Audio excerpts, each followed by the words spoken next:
Сегодня мы приготовим с вами настоящий шоколад с настоящих какао-бобов. Найти какао-бобы это была еще та задачка, но у меня все получилось.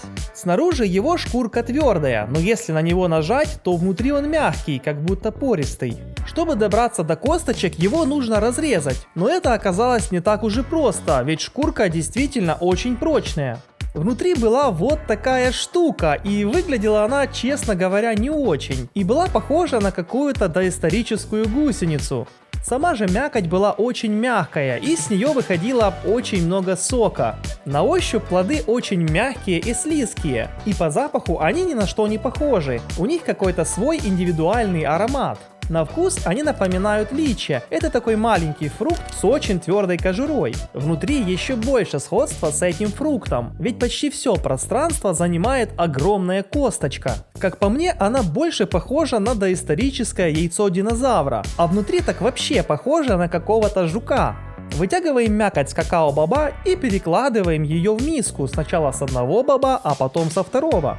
Теперь нам нужно тщательно перемять эту мякоть руками. Кстати, внутри я нашел вот таких два стержня, которые выкинул. Напишите в комментариях, правильно я сделал или нет.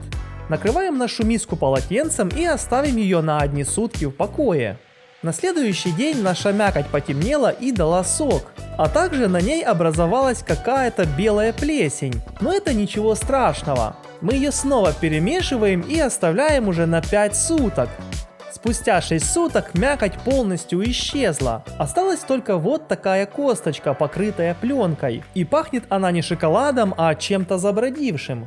Чтобы убрать эту пленку, нам нужно подсушить зерна в духовке. Для этого высыпаем их на противень, разравниваем и ставим их в разогретую духовку на 150 градусов. Через 40 минут мы получаем вот такой эффект. Шкурка спокойно отслаивается, и внутри мы видим вот такой красивый орех, который разваливается у меня между пальцев. С 2 какао-бобов мы получаем вот столько зерен, что совсем немного. Если все это перевесить, то получается совсем мало, а именно 106 грамм. Для изготовления шоколада на заводах используют специальные машины, которые часами перетирают какао-бобы в пасту, придавая ей однотонную консистенцию. К сожалению, у меня такой машинки нет, поэтому я буду использовать простую кофемолку. Засыпаем наши бобы в машинку и начинаем перемалывать. Спустя 5 минут я получаю вот такой результат. Единственный минус, что вся эта масса налипает на стенки кофемолки, и ее нужно постоянно открывать и чистить, чтобы процесс перемалывания продолжался и дальше. Спустя 30 минут беспрерывной работы мы получаем настоящий горький шоколад. Засыпаем новую партию и продолжаем. Когда все перемолото, теперь наш шоколад нужно довести до кондиции. Для этого его нужно поставить на паровую баню, после чего добавить в него сахар, а также настоящее какао-масло, которое нужно обязательно растопить на паровой бане. Когда все компоненты соединятся, теперь наш готовый шоколад можно разливать по формочкам. Шоколад с паровой бани очень жидкий и очень хорошо разливается по формочкам, а запах от него просто невероятный. Когда все разлито по формах, я ставлю шоколад в холодильник.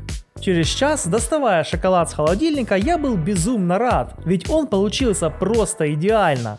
Каждая фигурка идеально перешла на шоколад. Такое ощущение, что это было сделано не дома, а куплено в магазине. Просто послушайте, как он звучит.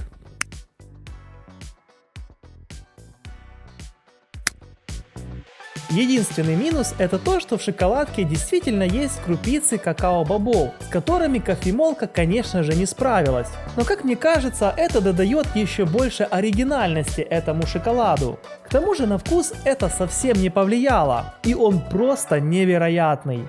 Напишите в комментариях, делали ли вы дома когда-то шоколад, и получилось у вас или нет. Мне будет это очень интересно.